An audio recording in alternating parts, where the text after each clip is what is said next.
E atendede agora ao malestar dos veciños dunha rúa do centro histórico de Tui. Eles levan anos denunciando o mal estado desa rúa, concretamente na que hai vivendas e tamén algún edificio público como o antigo teatro, do que están xa caendo cascallos cara á rúa. Hoxe nos falamos co Concello e dinnos que xa comezaron a rehabilitación as obras de rehabilitación deste último edificio, pero que o problema está nas vivendas, porque son de propiedade privada e teñen que ser os propietarios que non viven en Tui os que se fagan cargo desas melloras. Esta, desde logo, é unha versión que non convence para nada os veciños e que xa se reivindicaron para buscar unha solución. Fixérono deste xeito que está desvendo, dunha maneira máis que chamativa e que non deixa indiferente a ninguén. Hoxe David estivo con eles na súa particular Rúa do Terror.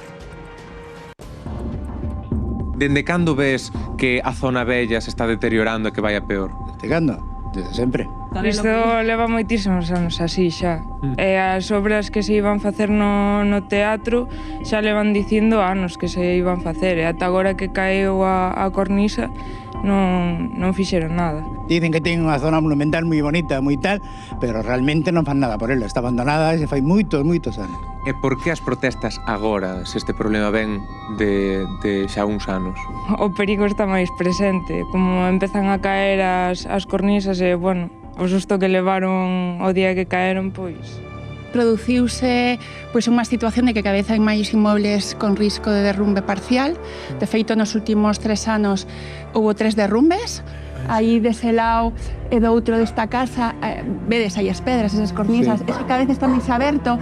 Esta casa en concreto está a abrir tamén pola fachada e ademais moitas destas casas ou outras tamén están abandonadas, entonces crece a maleza, hai madeiras podridas, hai ratas. E que ademais nós que vivimos aquí todos os días o que estamos a ver é que cada vez desplánzase máis as pedras, entonces é cuestión de tempo. Somos conscientes e somos tamén plenamente conscientes de cal é a situación do Casco Vello, que eu creo que non é a que se reflexa produto destas protestas, toda vez que xurden as mesmas no momento que vamos a investir no casco histórico de Tui en máis de 3 millóns de euros, cando o casco histórico de Tui, pois, en décadas, en etapas anteriores, estuvo pois completamente abandonado. É certo que un dos grandes problemas que ten o casco histórico de Tui é o abandono da vivenda privada. O problema é que a meirande parte deles, os propietarios, son descoñecidos. Iso obliga que o Concello, con fondos propios, ten que iniciar esos procesos de rehabilitación desas vivendas, pero é un proceso complexo na súa tramitación administrativa e costoso do punto de vista financeiro. Tedes algunha estimación de canto tempo vos pode levar as obras que se están acometendo neste preciso instante? Son obras financiadas con fondos europeos.